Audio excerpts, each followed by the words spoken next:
네 번째, 전체를 꿰뚫는 한 가지 이치.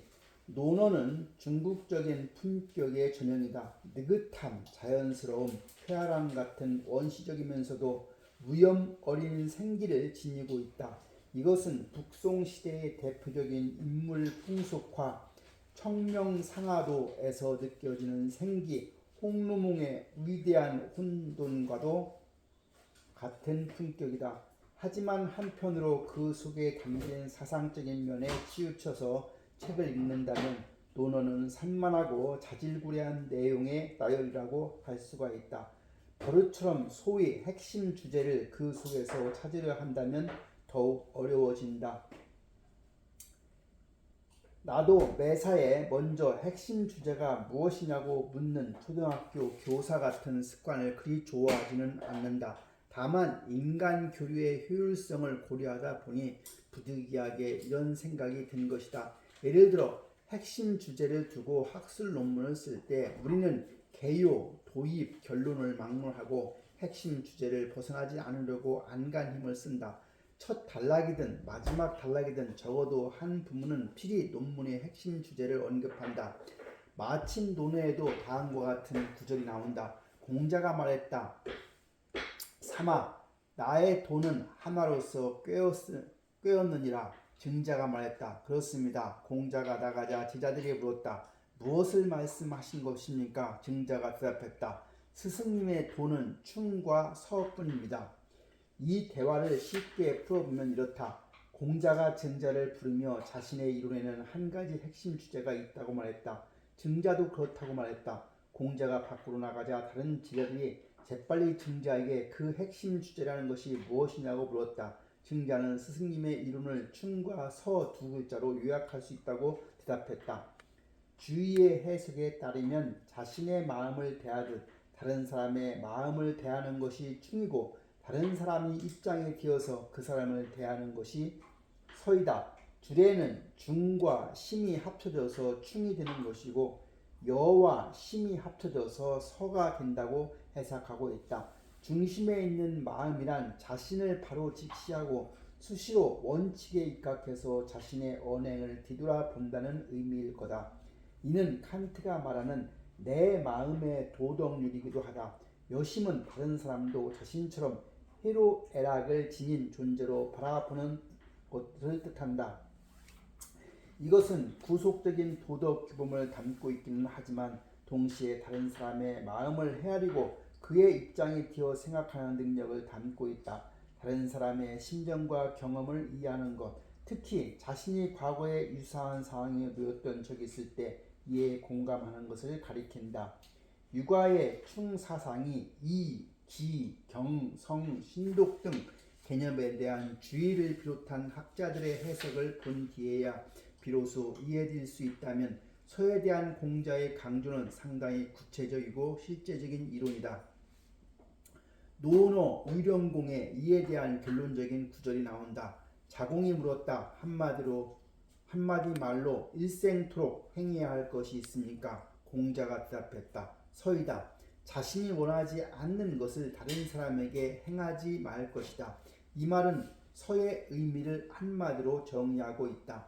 중국계 재미 유학자 두 웨이밍도 여심으로 육아 사상의 핵심 가치관을 설명한다. 다른 사람의 심정에 공감하고 입장을 바꾸어 생각하는 힘이 문명 사이에서 얼마나 중요한가에 대해서는 아무리 강조해도 지나치지 않는다. 젊은 시절 나는 애조설인 공허한 자기애적인 문학과 위대하고 박애적인 인생의 아름다움을 말하는 문학의 차이가 어디에 있는지 분명히 이해하지 못해서 고민했던 적이 있었다. 후에 나는 이것이 대개 작가가 타인의 감정에 공감하고 사고할 수 있는 능력이 있는가 여부에 달려있다는 점을 깨달았다.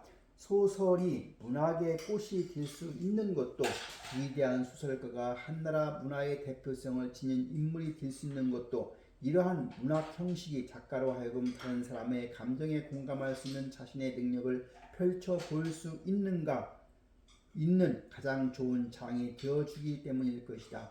모든 사람이 문학가의 가슴을 가질 수는 없다. 역지사지의 사고 능력이 다른 분야에서 갖는 의미가 이보다 못한 것도 아니다. 예를 들어 탐정은 범인의 입장에서 사고할 수 있는 능력을 가져야 하고, 변호사는 변론의 상대방과 법관의 입장에서 사고할 수 있는 능력이 있어야 하며, 교사는 학생의 입장에서 생각하는 능력이 있어야 한다. 경제계를 들여다봐도 성공한 인물들에게는 강력한 역지사지의 사고 능력이 있었다. 이상적인 일자리를 찾을 수 있는가 여부는 흔히 구직자가 역지사지의 사고 능력을 가지고 있느냐에 달려있다. 상대방이 어떤 인물을 필요로 하는가, 상대방이 자신의 배경을 어떻게 평가할 것인가, 나의 어떤 장점이 상대방에게 흥미를 불러일으킬 것인가, 나의 어떤 약점이 상대방의 결정에 영향을 미칠 것인가, 크게는 구직의 목표 내지는 구직 전략의 확정에서부터 작게는 면접, 시험 도중에 일거수일투족에 이르기까지 구직자가 역지사지의 사고 능력을 가지고 있는가는 성공을 결정하는 열쇠가 된다. 일자리를 찾는 과정에서 역지사지의 사고가 필요하듯이 업무를 성공적으로 완수하는 데도 이러한 사고 능력이 필요하다. 제품 디자인은 잠재적 제품 사용자의 입장에서 사고해야 하고, 마케팅은 잠재적 제품 구매자의 입장에서 사고해야 하며, 협상은 협상 상대방의 입장에서 사고해야 한다. 서비스는 더더욱 서비스를 받는 사람의 입장에서 사고해야 한다. 현재 하고 있는 일이 사람들과 접촉해야 하는 일이라면 역지사지의 사고 능력은 그 분야의 성공 여부를 결정하는 주된 요소가 된다. 중국 기업의 마케팅 이부와 충분히 교류하지 못하는 이유도 여기에서 찾을 수 있다. 현재 전환기에 처한 중국의 소비시장이 과거에 경험해 보지 못한 다원성, 다변성 그리고 복잡성에 직면해 있기 때문이다. 자신이 속한 작은 시장의 시각에서 전체 큰 시장을 판단하다가는 실제 상황에서 괴리되기 십상이다.